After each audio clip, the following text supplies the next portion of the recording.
Baiklah, di sini saya akan menjelaskan proses terbentuknya telur. Awalnya di ovarium.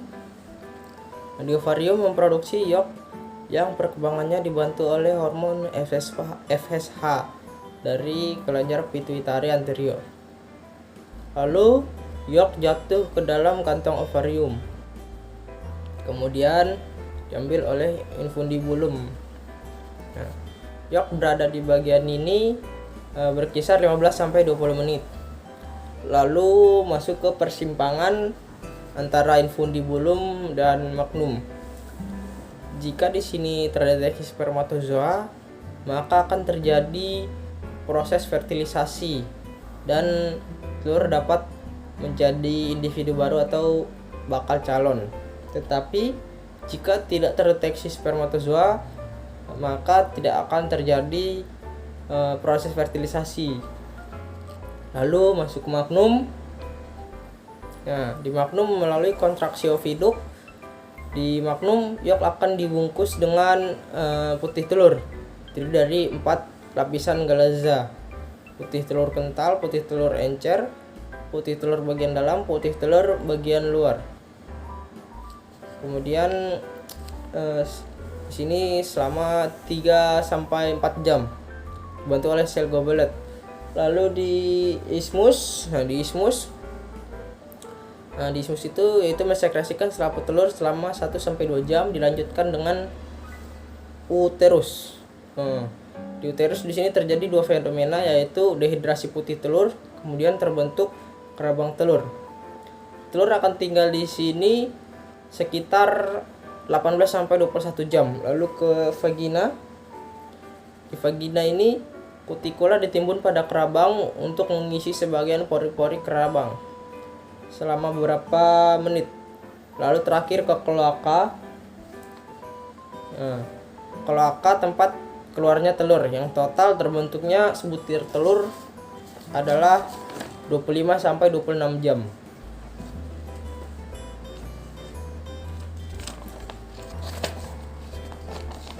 Lalu saya akan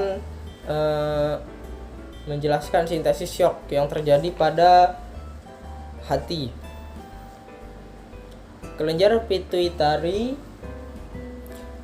melepas hormon gonadotropin dan menembus ke TK layer.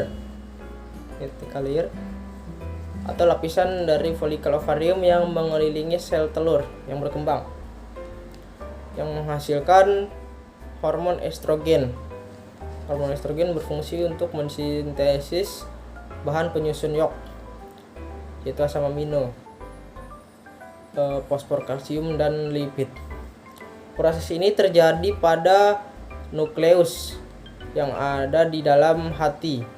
Sintesis ini akan menghasilkan beta lipoprotein dan masuk ke dalam TK layer, lalu ke granulosa layer. Kemudian vitellogenin akan terbagi menjadi 2, yaitu lipofitelin dan fosfofitin, yang akan masuk ke TK layer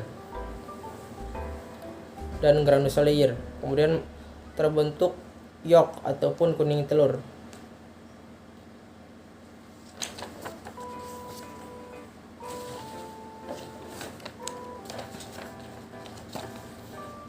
Lalu saya akan menjelaskan sintesis albumin. Sintesis albumin terjadi di magnum protein. Di albumin terdiri dari ovalbumin 54%, konalamin 13%, ovomucin 11%, ovoglobulin 8%, lisosim 3,5%, alfa dan beta ovomucin 1,5-3%, dan protein level kecil yaitu avidin 0,05%, flavoprotein 0,8%, ovomakroglobulin 0,5% disekresikan, dikontrol. Lalu sintesis albumin ini akan diatur oleh molekul hormon estrogen melewati membran sel dan diikat oleh kompleks reseptor estrogen yang tak aktif. Sini lalu menjadi kompleks reseptor estrogen aktif. Nah, masuk ke nukleus, berinteraksi dengan kromosom, menyebabkan beberapa gen tertentu membentuk mRNA, lalu meninggalkan nukleus menuju ribosom dan ditranslasi menjadi protein spesifik berupa asam amino yang menghasilkan albumin dan protein telur khas lainnya.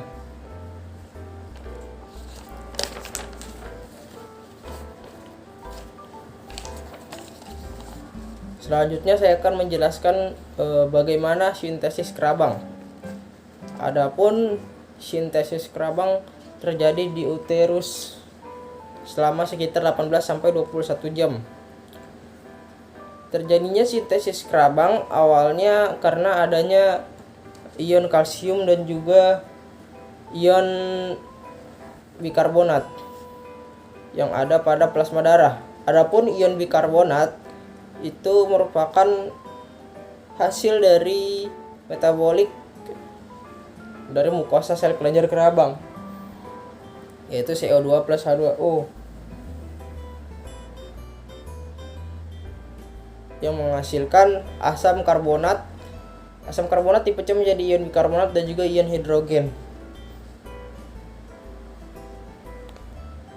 Kemudian ion bikarbonat akan masuk ke cairan dalam kelenjar kerabang dan melepas ion hidrogen, jadi tinggal CO3 ataupun karbonat. Kemudian ion kalsium yang ada pada plasma darah akan masuk ke dalam mukosa sel kelenjar,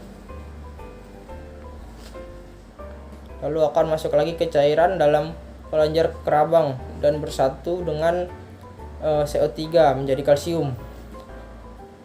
CO3 menjadi kalsium karbonat, yaitu bahan pembentuk kerabang. Ini jadi CO3. Mungkin sekian dari saya, kurang lebihnya mohon maaf. Sekian, terima kasih.